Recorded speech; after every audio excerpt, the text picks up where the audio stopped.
Warning: some contents may be disturbing. Viewer discretion is advised.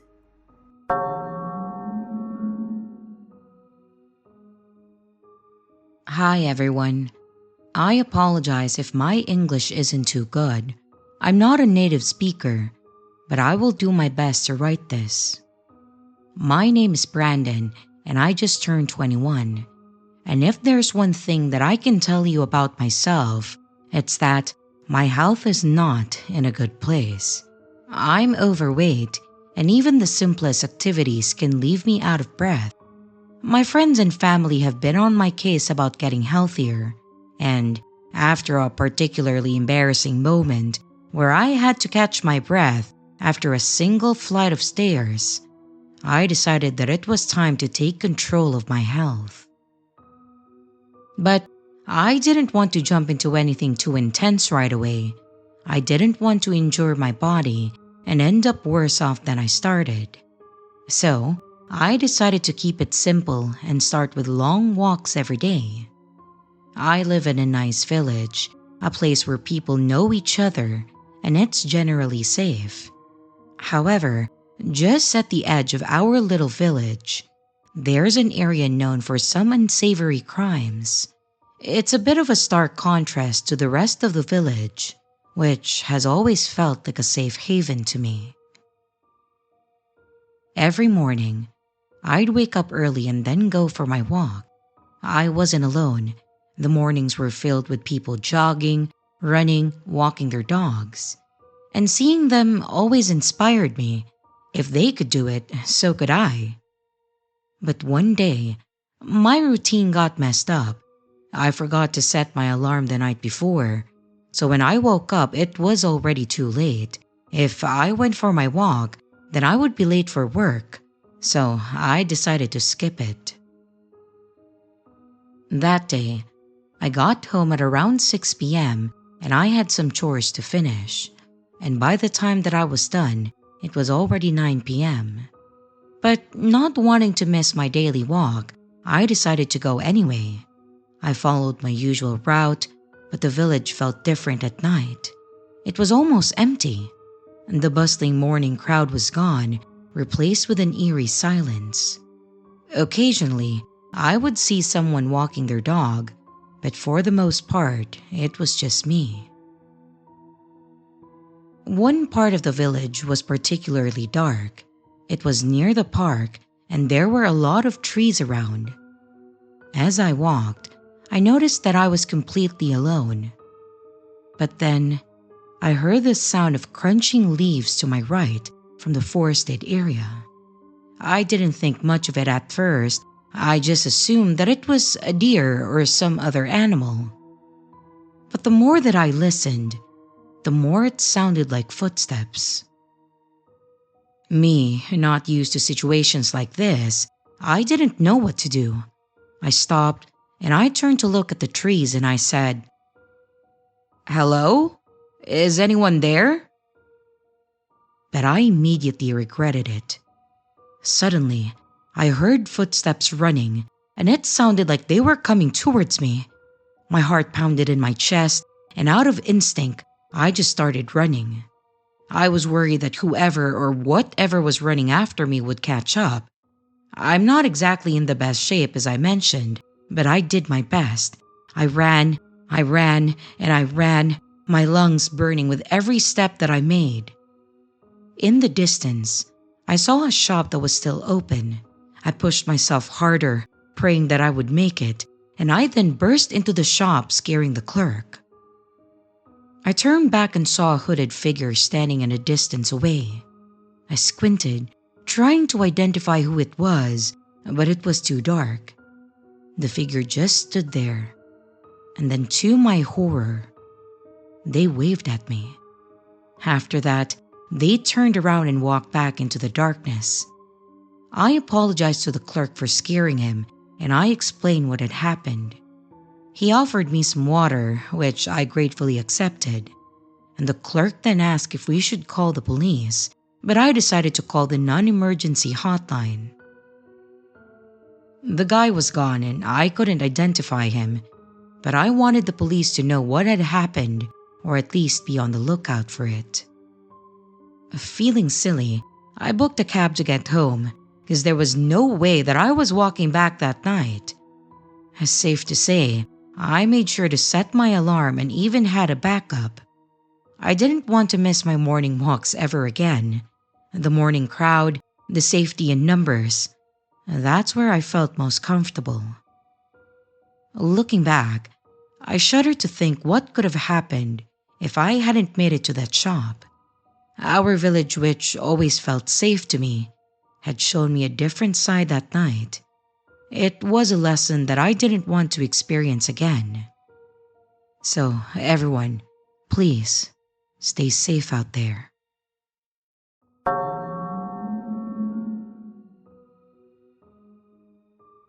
This happened several years ago when I was working in a downtown jail in a large city as a counselor. I worked a weird shift and I got off at 2 a.m.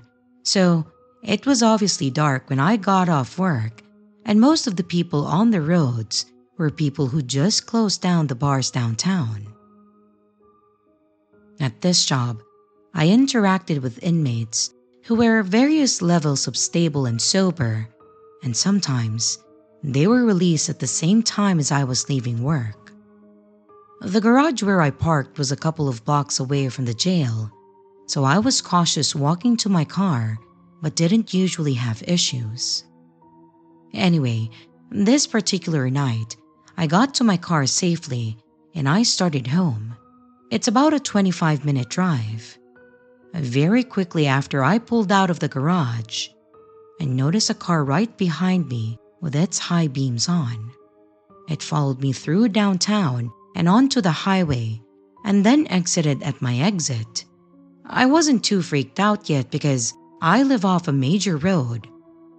But then, it took every single turn that I did and then pulled into my apartment complex right behind me. Well, at this point, I'm getting concerned, but it's a big complex, so I just head toward my building. The car is right behind me, and I usually back into my reserved parking spot. But this car is so close that I literally can't. So I just pulled in forward.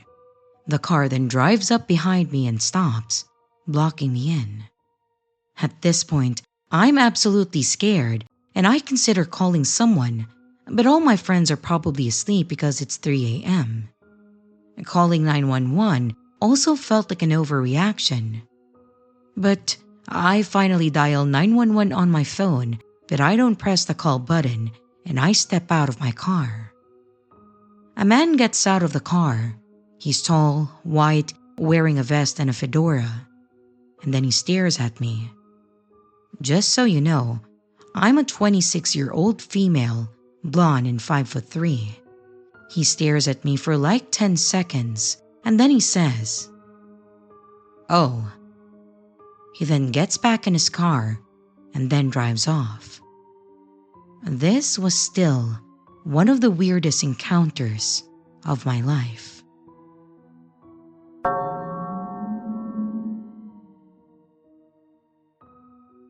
In the school year 2022 to 2023, I was a senior at Bayshore High School in Long Island, New York. The year was going strong so far as I was getting good grades and getting accepted into a few colleges of my choice. I was sad and happy at the same time that it would be my last year. I was happy because I would move on to better things in life and I would achieve my dreams. But I was sad because I wouldn't really get to see my friends and my teachers as much as I saw them every day. I was already in the month of November, and 2 months flew by way too fast and I felt very glad.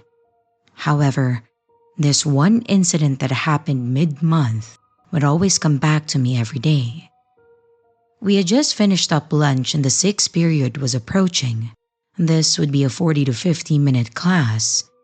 About 15 minutes into the class, I really had to use the restroom because I drank a lot of water at lunch, and I should have done this right after lunch had ended. I asked the teacher to use the restroom and he said that I could. I walked into the bathroom, went into a stall and then did my thing. After finishing up, I was turning my head everywhere and I looked up above me for a brief second before looking back down.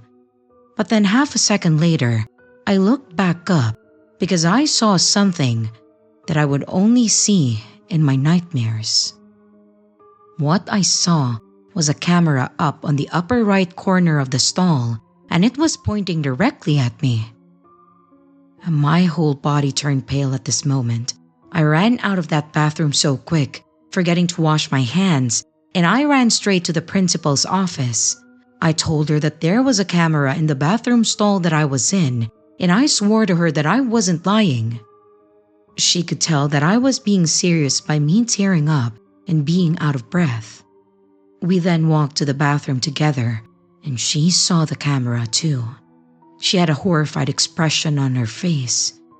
She grabbed a ladder from one of the storage rooms, and then she climbed on the ladder to take the camera down. She then told me that she would phone the police and said that I could go home early today because I was not in the right headspace at that time. After I got home, I told my parents everything, and they had mixed emotions of sadness, disgust, and anger. I then went back to school the next day, but I wasn't better by a long shot. About a week later, everyone found out about who the person that had installed the camera in the bathroom was. His name was Daniel Garcia. He was a recent graduate in the year 2021 to 2022 school year, and then he came back to help with the drama club.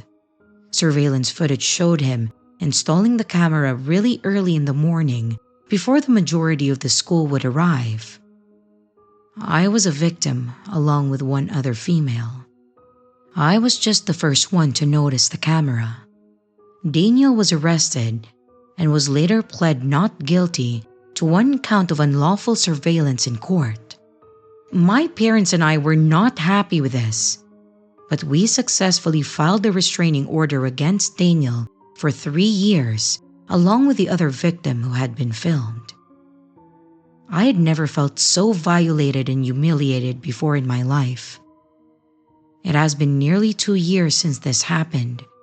I am having a fun life in college, but this incident will stay with me forever.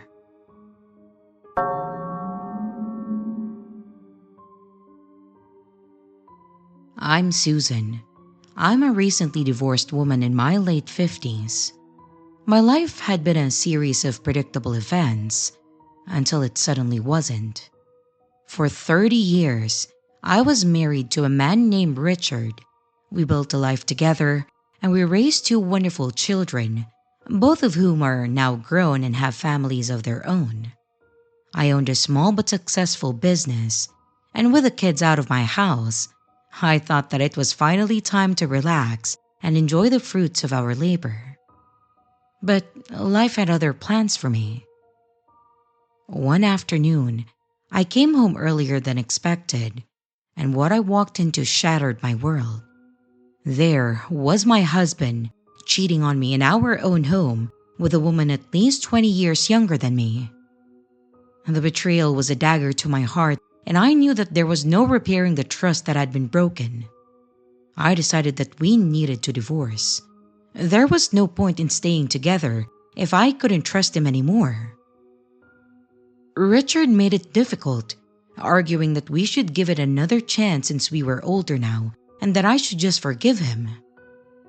Our children, however, were my rock, and they couldn't forgive their father for betraying our family like that, and with their support, I pushed through with a divorce. It was nasty, and it was draining me emotionally and mentally. After the divorce was finalized, I felt a sense of freedom, but I was also exhausted. I needed to escape, to breathe, to find myself again, so I decided to treat myself to a vacation. Greece had always been a dream destination for me ever since I watched the movie Mamma Mia. So I did it. I booked a trip, and I was ready to immerse myself in the beauty and culture of the place that I have admired from afar. If you are thinking that my scary story is because of the divorce, then think again. The scary experience that I had was during this vacation. Traveling alone didn't faze me. I had done it many times before, even before I got married. The first 4 days of my vacation were amazing, but not so eventful. It was just exactly what I needed to relax my mind and forget about the turmoil of the past months. The sun, the sea breeze, and the friendly locals were all healing in their own way. But on the fourth night, I decided to go out for a drink and listen to some live jazz music. I found a cozy bar, ordered a drink, and I let myself get lost in the music. As I sat there enjoying the ambience, a man approached me. He was handsome, Caucasian, and looked to be in his early 50s. He seemed friendly and very well put together, so I didn't mind the company. We chatted about random things, our travels, the music, our favorite dishes in Greece, and he seemed charming and harmless, and I really enjoyed the conversation. When I finished my second drink, I decided that it was time to head back to my hotel.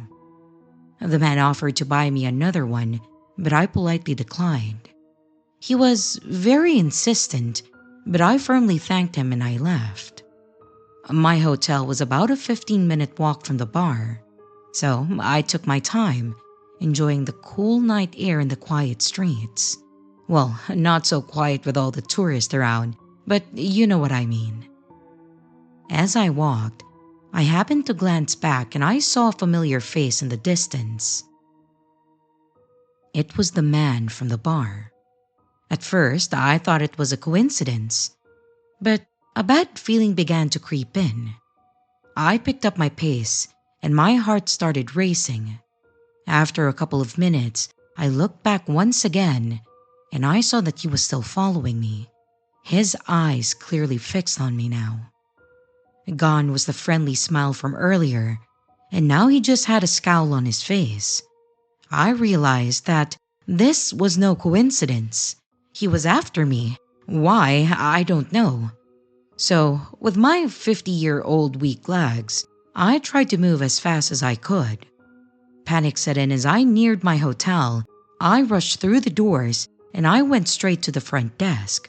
I was sweating and panting, and the front desk clerk asked if I was okay. But before I could answer, the man from the bar walked in and headed straight for me. I started screaming that I didn't know him and that he had been following me. The front desk clerk quickly ushered me behind the counter and then called for security. The man claimed that we knew each other and that we were together and that I was just drunk. But I wasn't afraid to make a scene. I loudly insisted to everyone present that I didn't know him. The staff said that they would call the police, and that probably scared the man because he then bolted out of the hotel. Shaken, I thanked the front desk clerk and I arranged to check out earlier than expected the next day. She understood and she was very sympathetic. I didn't end my vacation, but I continued it somewhere else. I just didn't feel safe staying in that place anymore, knowing that man could be lurking around watching me.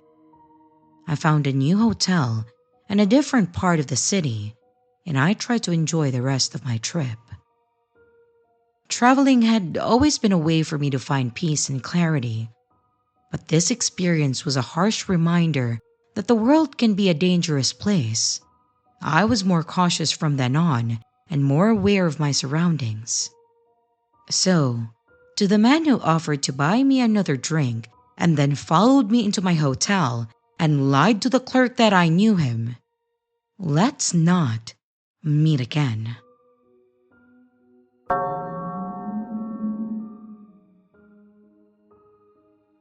I live in a very small town where everyone knows everyone else.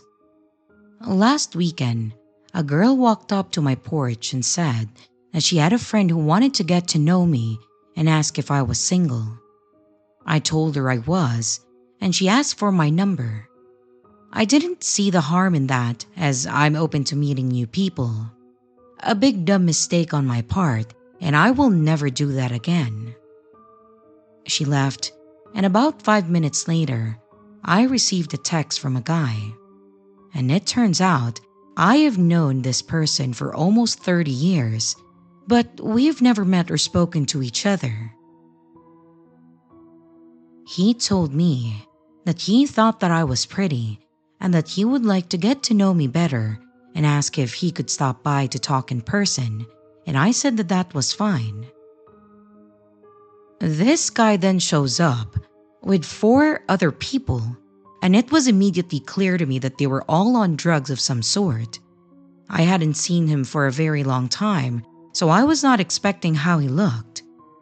His name is Carrie, and he didn't have a single tooth left in his mouth, and he might have weighed 110 pounds, 5'7" at most. I was immediately regretful. Not only were all his teeth missing, he had no job, no car, no money, and is currently homeless. I recognized immediately that this guy is trying to find a home for the winter, and he thinks that he's gonna date me. It's obvious that he thinks very highly of his looks and his charming ways. Honestly, his flirting was extremely repulsive. I got rid of him by making up an excuse that I had to be somewhere. 4 days later, my doorbell camera captured a video of Carrie walking up to my porch steps, where he decides to sit with his back to the camera. He turned and looked directly at the camera twice. It gets creepier a few days later. I woke up Friday morning at about 5:30 a.m. and I decided to smoke a cigarette. I don't smoke inside, and since I caught him sitting on my porch steps, I would check my camera for any sight of him, and I did not see anyone, so I stepped out and smoked. I was half asleep and I was staring down at the ground when I heard a voice. My head snapped up, and I'll be damned. He was standing less than 3 feet away from me. I nearly jumped out of my skin, and I screamed at him and said, "You scared the shit out of me. What the actual hell is wrong with you?" I truly have no idea what direction he came from and how he was able to walk up on my porch without making a single sound. He laughed until he saw that I was furious. Then he started explaining that he was here to tell me that his phone had died and wanted to know if I tried calling him or texting him. The only text I sent to him was asking him why the fuck he was sitting on my porch at 3:47 a.m., and he never answered. He then leans in towards me, trying to flirt with me after creeping me the hell out. He then says, "Good morning, sunshine." Oh, I wanted to slap his ugly face. I told him, "I am not a morning person at all, so you need to go." He started explaining again why he was there, and then he started pouting and walking away very slowly, and he kept turning back to look at me like I was going to change my mind and invite him in or something. It was just unbelievable. My doorbell camera actually recorded part of this interaction. After that, he started watching me from a half block away in front of a bowling alley that has a bench that directly lines up with my front door. For 2 days, he watched my every move. It even started pouring rain, and he just sat there watching me. I haven't seen him around in a couple of days, but I'm hoping that he moved on to someone else. But my intuition is saying that he isn't done just yet. Cops know all about it, because my son works for our sheriff's department and I fill them in. This is one of the creepiest encounters that I have ever had, and I'm a paranormal investigator. I've always said that it's the living that you gotta worry about, and this just absolutely proves it.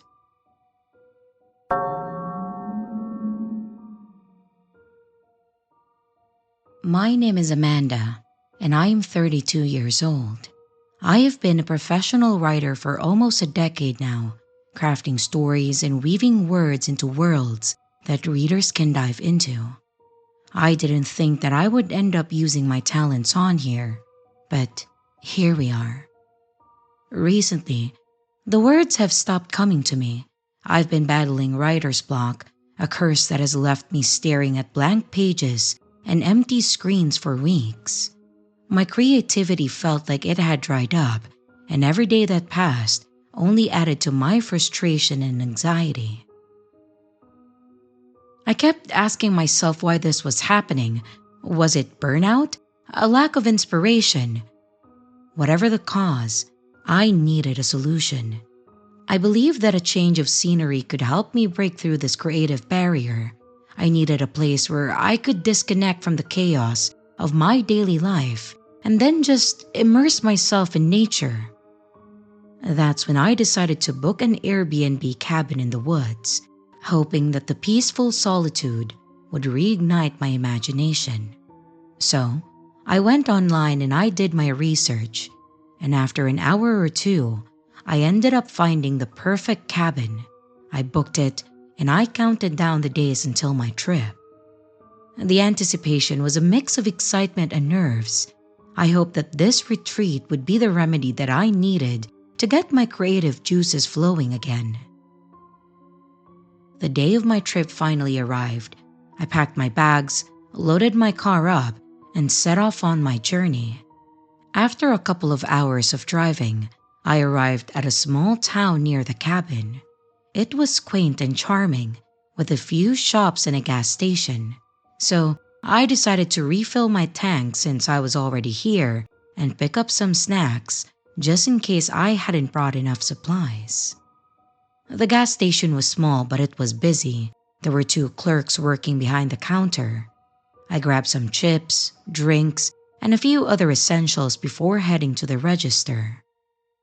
As I made small talk with one of the clerks, I unfortunately mentioned that I was traveling alone to a nearby cabin to work on my writing. At the same time, I noticed the other clerk just staring at me. His gaze was unnerving, and I felt a chill run down my spine. But other than that, he didn't do or say anything to me, so I just tried to brush off the discomfort, and I quickly finished my transaction and left the store. The drive to the cabin was breathtaking. The road wound through dense forest with sunlight filtering through the trees and casting dappled shadows on the ground. When I finally arrived at the cabin, I was absolutely struck by its beauty. It was a cozy, rustic retreat nestled in the heart of the woods. The cabin had all the amenities that I needed too, including a fully equipped kitchen, a comfortable bed, and a desk with a view of the forest. My first day was productive. The tranquility of the cabin helped me relax, and for the first time in a few weeks, the words began to flow. I spent hours writing, feeling a sense of accomplishment that had eluded me for so long. That evening, I cooked a simple dinner, enjoyed the peaceful surroundings, and I went to bed feeling optimistic. On the second day, I decided to take a hike. There were several trails nearby, and I chose one that led to a scenic overlook. The hike was invigorating. I felt a sense of clarity as I took in the breathtaking view. After enjoying the hike and the view, I decided to go back so I can prepare my dinner and then continue on writing. But when I returned to the cabin, I noticed that the door was slightly ajar. I was certain that I had locked it before leaving, but I dismissed it as a mistake. I just went inside, locked the door behind me, and then continued with my work. As night fell, I heard the faint sound of footsteps on leaves outside. It was probably just an animal, I told myself, but still, I couldn't shake the feeling of unease, so I checked the locks on the doors and the windows, making sure everything was secure before going to bed. The next morning, I stepped out onto the wooden patio and then froze. There were muddy footprints leading up to the door. They were too large to be mine and too defined to be more than a few hours old. A chill ran down my spine. I was trying to calm myself. I reasoned that it could have been a curious local or someone who had mistaken my cabin for theirs. There was no crime. Nothing has been done to me other than spooking me out. There was no crime at all, so I just decided not to call it in and focus on my work. I just pushed the incident to the back of my mind. Later that night, I felt a bit tired from writing, so I decided to take a short break. I paced the room, drinking a cup of tea. And from the corner of my eye, I noticed movement outside the window. At first, I thought it was my imagination. But when I looked closer, I saw a face staring at me through the glass. But the face seemed familiar. I couldn't quite place it. My heart raced as I tried to remember where I had seen him before. And then it hit me. It was the clerk from the gas station, the one who had been staring at me. Panic set in, and realizing that he had been spotted, the man smiled at me with a twisted, sinister grin that sent shivers down my spine. I dashed to my bag and I grabbed my gun. I headed outside to confront him. I think it was just the adrenaline pushing me. The creep, seeing the weapon, fled into the darkness. My hands trembled as I watched him disappear into the woods. I had always carried a gun for personal protection. It's a habit instilled in me by my father. It was a precaution that I had never thought that I would need to use, but in that moment, I was immensely grateful for it. I decided then and there that it would be wise to leave the cabin in the morning. I packed my things, barely getting any sleep that night, always listening for any sound outside. And at dawn, I loaded my car and I left the cabin, making sure to avoid stopping at the gas station on my way back. My mind was still reeling from the encounter, the fear lingering like a dark cloud. And as I drove back to the city, I couldn't shake the feeling of being watched. The stalker's eyes just following me from a distance. The experience left me shaken and weary. It was a harsh reminder of the dangers that can lurk even in the most peaceful settings. I'm just grateful that I trusted my instincts and I acted quickly. But the memory of that face staring through the window still haunts me. When I got home, I messaged the owner of the Airbnb to inform him of what had happened. He was apologetic and he refunded me for the remaining days that I had already paid for. It was a small consolation, but I also appreciated his understanding. And if you want to ask me why I didn't call the police that time, I'm going to be honest. I don't have any answer to that. I know I should have, but I think I was just too shaken up to even remember doing that. And now, I think it's too late to do it. To anyone reading this, I'm sharing my story as a warning. Be careful when you're traveling alone, especially to isolated places. Trust your gut and take precautions to protect yourself. The world can be unpredictable, and sometimes danger is closer than we think. Whoever you are, creepy, staring clerk guy, I hope we never meet again. I do hope that you find the help that you clearly need, but I want no part of your twisted games.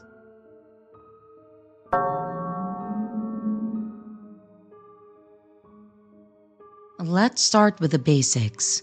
I'm a 26-year-old male, and I work at a blind store where I'm alone during all my shift. I work from 9 a.m. to 7 p.m. from Monday to Friday. It's a very simple job, and most of the time, I just look at my computer. I do some customer service, offer quotation to the very few people that enter the store, and so on. So, like I said, it's very boring and not much happens. But lately, something started to caught my attention. I've noticed that across the street, someone is looking directly at the store, and more precisely, looking at me. I don't handle cash at the store. We mostly work with credit and debit cards, so I don't think that they are planning on robbing the store or something like that. I've noticed that there is a telescope on the window, and it's pointed directly at my desk, so I think it's very obvious that this person is looking at me. I left my phone recording at me while I do some work for like an hour and a half, and I can see in the recording that this person moves the telescope once in a while, and that when I got to the restroom, the telescope moves while trying to find me. So yeah, I have not seen the face of the person or anything, but surely enough, this is creepy. Update number 1. Okay, so thank you guys for all the comments and responses to the post that I have. I didn't expect this to get any attention, so here goes some more information about the situation that I'm in and more details about the store. First, this person is looking at my desk through a door, so my blinds can protect me here. In addition to this, I moved the desk closer to a wall so this person can't see me anymore. I just did this because I was getting video proof of this person's behavior. Second, I just found out about the stalker this Tuesday. I don't know if he or she has been doing this for weeks. I just noticed now, so I'm already being really careful when I get off of work. And a third one, after reading all your suggestions, I have decided to go and have a little chat with the building administrator and show her all the evidence that I have collected. I will do this today, and I may update this weekend if something worth mentioning happens. If not, then on Monday, I will update this post. Update number 2. Hi, so I already showed all the evidence to the building administrator. Let's call her Anna, and she was shocked. More even when she actually saw the telescope showing through the window of the apartment. She told me that the apartment that has a telescope is being used by 2 girls, maybe in their early 20s, and these 2 girls are weird. The apartments are small, but they are not cheap, and these 2 girls started living in them almost 2 months ago. She told me that she doesn't see these girls leave the apartment very often, and most of the food or groceries are delivered to these girls via delivery guys. But something that does occur is that a man comes to the apartment every 2 or 3 days and then leaves early in the morning. This man is the one who actually made the rental agreement and then pays for the apartment, so he is probably paying for the food and rent for these 2 girls too. Now, Anna says that when the rental agreement took place, the man said that these 2 girls would be living here because of college. But ever since, she hasn't seen these 2 girls go to college or anything like that. So yeah, this is weird. Apparently, Anna is going to speak about this issue with the owner of the building and the man who signed the rental agreement, so this activity, or the quote-unquote stalking, stops. I will update if I learn something else. Last update. Okay, so this weekend, I didn't think too much about the situation anymore. I try to enjoy my days off without worrying about my job. So, just today, I came to work, opened the store, and I began to work. Then I noticed that the window in the apartment was closed. This window was always open, and then I noticed that the telescope was no longer there. I sent a message to Anna asking if she could tell me anything about the girls and if something was done about the stalking. Apparently, Anna, the building owner, and this mysterious man had a short conversation this Saturday. They called the man on his phone and asked him if they could talk about some complaints about the apartment. Then, they told the man that the girls were harassing the stores in front of the building. Lucky me that they didn't say that I was the one who complained. They told the man that this behavior should stop because that's not something the tenant should do. And so far, the man has been listening and paying attention to these requests. Everything was normal up to that point, but when the building owner made a question, it was a quick question like, "So, what career are they studying?" Anna says that the man changed his attitude completely, said that he should mind his own business, and then just left. Sunday comes in, and the man calls Anna to give her the keys to the apartment. He didn't explain why or said anything else. He just gave her the keys and then left. Anna is very confused and also worried about the girls, mainly because she didn't saw them when they left. I told her that maybe they left early in the morning, like the man used to do. I asked if there was something wrong with the apartment, like missing stuff or damaged items, but Anna said that everything was fine and nothing was stolen or broken. Also, I asked if she ever heard a noise, maybe some yelling or anything that Saturday night, and nothing, she says. She is thinking about filing a complaint with the police because it feels wrong that they would just leave like that.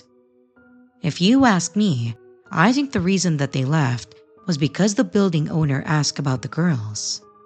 I don't know what to think about this.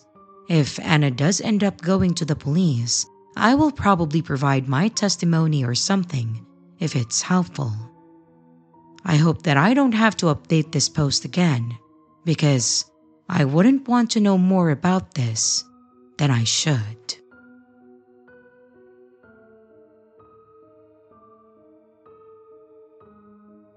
And here's the riddle for this video.